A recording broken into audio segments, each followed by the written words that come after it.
सही बुखारी में हज़रत जुरैज का जिक्र फरमाया। जुरैज नफल पढ़ रहे थे, माँ ने आवाज़ दी, वो आ नहीं सके, नमाज में थे, माँ नाराज़ हो गई। उसने हाथ उठा के कहा, अल्लाह ये उतनी देर तक मरे ना जब तक किसी बुरी औरत का मुंह ना देख ले। किसी और की दुआ के लिए सनद नहीं है कि वो तेरे हाथ में ज़रूर कबूल होगी, लेकिन माँ बाप की दुआ के लिए मेरे नबी पाक ने सनद बयान की है। सैयद आलम सल्लल्लाहु अलैहि वसल्लम फरमाते हैं, जब भी माँ बाप औलाद के लिए हाथ उठाते हैं रब ज़रूर कबूलियत का शर्फ अता करता है। तो जहाँ सनद मौजूद है ना, कुछ इफ्तिताह अब्बा जी से भी करा लेनी चाहिए। कुछ काम शुरू करने से पहले सिर्फ अम्मा से ही दुआ करा लेनी चाहिए। ये वाला इफ्तिताह भी बड़े काम का है, क्योंकि यहाँ सनद बयान कर दिया मेरे नबी करीम। तो जनाब जुरैज की माँ नाराज़ हो गई, कहने लगी, अल्लाह इसने मेरी बात नहीं सुनी। अब थे तो वो नेक, लेकिन रब करीम की हिकमत का तकाजा है, माँ की दुआ को भी कबूल करना था। अल्लाह ने आजमाइश में मुब्तला कर दिया। वालदा तो चली गई, वो एक खैमे में, एक कुटिया में, एक झोंपड़ी में इबादत करते थे, अल्लाह को याद करते थे, रब रब करते थे, और लोग उनकी बड़ी तारीफ भी करते थे।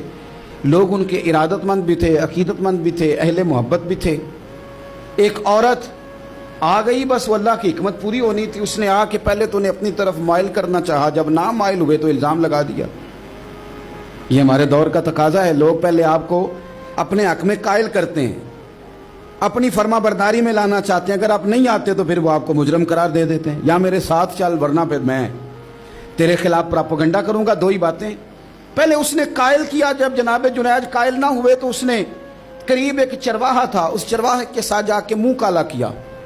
मुकर्रर वक्त पे बच्चा पैदा हो गया। लोगों ने कहा किसका है? कहने लगी इस खानका में, इस हुजरे में इबादत करने वाले का है।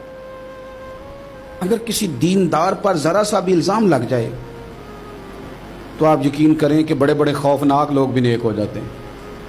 जिनका अपना सारा माजी काला स्याह हो वो भी उजालों के राहबर बन जाते हैं। जिनकी अपनी जुबानें सारी जिंदगी आलूदा रही हों वो भी बड़े बड़े आला सच बोलने लगते हैं। आला कच्चे मेरे मकान की दीवार क्या गिरी, लोगों ने तो मेरे सहन में रस्ते ही बना लिए। बड़े लोग आ जाते हैं, फिर बड़ा कुछ करते हैं और बड़े बड़े खौफनाक जुमले कसते हैं। बस को नुक्ता जो हाथ आ गया, ऐसा जैसे गिरने का इंतजार कर रहे थे। अब जनाब लोग उठे, एहतजाज शुरू हो गया, शोर पड़ गया। ये बाबा बड़ा नेक बनता था, नफल पढ़ता था, इबादतें करता था, देखो इसका हाल क्या है कि इसने नाजायज बच्चा पैदा किया। बगैर तहकीक के मैं कह चुका हूं कि उलझे उलझे बिखरे बिखरे रोज व शब देखेगा कौन, लोग तेरा जुर्म देखेंगे सबब देखेगा कौन। लोग तेरा जुर्म देखेंगे सबब, कोई गौर नहीं करता कि वजह क्या थी। ओ भाई कुछ तो मजबूरियां रही होंगी, यूं ही कोई बेवफा नहीं होता। इल्ज़ाम लगा दिया, शोर हुआ, एहतजाज हुआ, दुनिया इकट्ठी हुई, उनका उन्होंने उजरा गिरा दिया, मारा भी, पीटा भी, एक नेक आदमी को बदनाम भी किया, बुरा भला भी कहा, गालियां भी दी, जो कर सकते थे किया। अब जब सजा देने लगे ना तो जनाब जुरैज कहने लगे थोड़ी सी इजाज़त देते हो, मार तो तुमने देना ही है। कहा जनाब ठीक है देते हैं। उन्होंने कहा सिर्फ 2 नफल पढ़ने हैं। अब वो नफल पढ़ रहे थे तो लोग उस वक्त भी कह रहे थे फराड ही कर रहा है, धोखा ही दे रहा है। चूंकि ज़हन बन गया ना, बदगुमानी आ गई। उन्होंने 2 नफल पढ़ के हाथ उठाए, कहा अल्लाह जाना तो मैंने है, पर इस रुसवाई के साथ जनाजे तक नहीं खराब हो जाते, कब्रें तक नहीं लोग बदनाम कर देते। कहा अल्लाह जाना तो है, फिर इस रुसवाई के साथ तो मेरी मदद फरमा। अब तो मेरा केस तेरी ही अदालत में है, तू रहमत का दरवाजा खोल। हाथ उठाए, दुआ मांगी, नफल पढ़े, पूरे मजमे पे नजर दौड़ाई, कोई नहीं था सपोर्ट करने वाला। कल तक जो कहते थे ना तेरे लिए जिएंगे, तेरे लिए मरेंगे, सारी उम्र ही आटा गुद्दा है, लखा कीते नहीं पेड़े। अब वक्त आया ही ते मोहम्मद बख्शा कोई नहीं हो बैठा नेड़े।